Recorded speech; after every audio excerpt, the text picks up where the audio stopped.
Hey everybody, this is Dustin, Rubber Specialist. So I just wanted to I'm looking at these hubs, and people will come in and they'll say, hey, I want you to check my brakes, right? So as you can see, there's no physical way to check that brake without completely pulling off the dust cover. Then there's going to be a cotter pin, a nut, a castle nut. There's going to be some kind of device that helps hold that in place. Then the outer bearing will come out. The hub will have to get slipped off. There's an inner bearing and a seal. So mainly, like, we use a better type of grease here, and we tell our customers, hey, even though the grease can probably go 3 times as long as traditional red grease, high temp, we still want you to do your maintenance. What happens is these seals, so these seals in here, this is the rubber seal that rests on that lip of that spindle. And when I say rest on that lip, it's resting on this lip back here. So as time goes, whether it be heat, weight, movement, vibration, they'll oblong just a hair. I'm trying to see if this one's actually, if I can show you where it's oblong at. No, not really. But it basically will shrink up just a little bit. When I say a little bit, I'm talking like the size of like a couple pieces of paper, right? It's not tight anymore like it should be. So when it's not as tight as it should be, then it'll start seeping out grease and it'll start flinging around grease. So like this one here, you can see it's just barely started. And so the guy got real lucky that, it didn't completely fail. A lot of times when coaches will come in, they're complaining about, hey, my brakes aren't working. And you can see that the grease in here where it's getting dark and brown color, or starting to break down.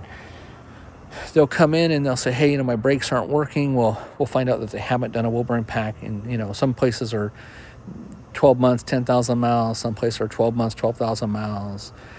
Just depends on the axle manufacturer. But when this breaks down and the grease gets hot and gets liquefied, it slings around in the hub surface.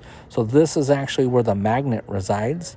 So when you hit the brakes, the magnet is getting magnetized and it clings to the surface of the hub and it starts dragging, which causes the brakes to expand open. So if the shoe surface, which this is the shoe surface, if that shoe surface is greasy, then that brake can't brake. And if the magnet surface is greasy, then the magnet can't brake. So it's just like ice skating. And so, same thing down here, even though they're in the middle of cleaning this one and working on it, here's the magnet. So when that magnet is spring loaded, when that magnet gets magnetized, it clings out to that surface of that hub, and then it drags and it puts pressure to drag, which causes these shoes to expand in there. That actually makes the stops. So, but all right, well, but that's the gist of it. So if you're in here doing a wheel bearing pack, or if you are wanting to know, like, hey, what all are we looking at in here?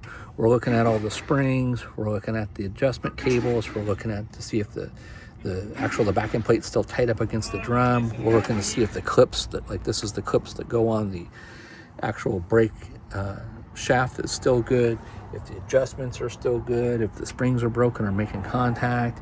There's some things that get in here, worn parts. I don't remember all the technical names without looking them up, but there's a lot of little pieces that can actually fail and break and cause them to go bad. So, and then this one has ABS on it.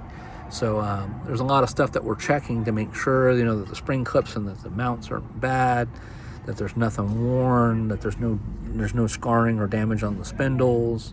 Does it still accept grease? Is the grease certs in all the way? All that kind of fun stuff. So along with all of your suspension. So anyways, check out some of our other videos. Go to our website. You'll see a lot of the components, whether it be, hangers, V-braces, U-bolts, shackle systems. We have all of that listed online with a description to kind of help break it down so you can better understand. So, all right, well, thanks so much for watching. This is Dustin, your Specialist. You guys have a great day, and hopefully some of this information helped you.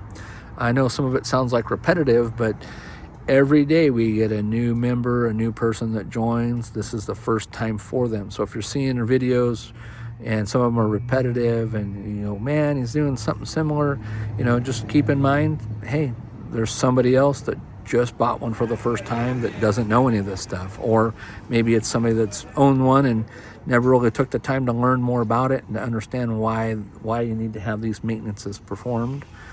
So all right, well, thanks again for watching, and we'll talk to you soon. Dustin, Nervous Specialist.